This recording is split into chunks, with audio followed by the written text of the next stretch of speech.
श्याम सुंदर चौधरी और बाघ की कहानी एक समय की बात है, जब श्याम सुंदर चौधरी अपने गांव के पास जंगल में लकड़ियां बटोरने गया था।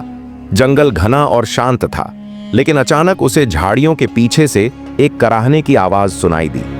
जब वह पास गया तो उसने देखा कि एक बाघ एक बड़े कांटे की वजह से घायल पड़ा था। बाघ दर्द से कराह रहा था, लेकिन उसकी आंखों में क्रोध की बजाय पीड़ा झलक रही थी। श्याम सुंदर पहले तो डर गया, लेकिन उसकी दयालुता ने उसे पीछे हटने नहीं दिया। उसने हिम्मत जुटाई और धीरे धीरे बाघ के पास गया। बाघ ने उस पर हमला नहीं किया, बल्कि उसे असहाय नजरों से देखने लगा।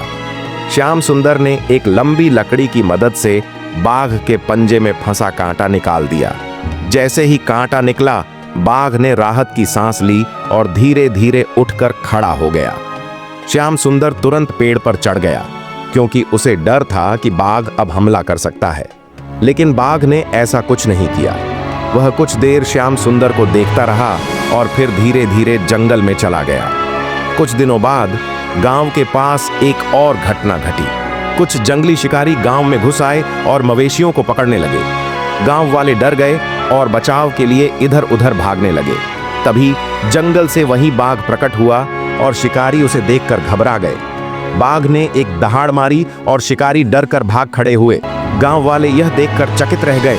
श्याम सुंदर समझ गया कि यह वही बाघ था जिसकी उसने मदद की थी। बाघ ने एक बार उसे देखा और फिर शांत भाव से जंगल की ओर लौट गया।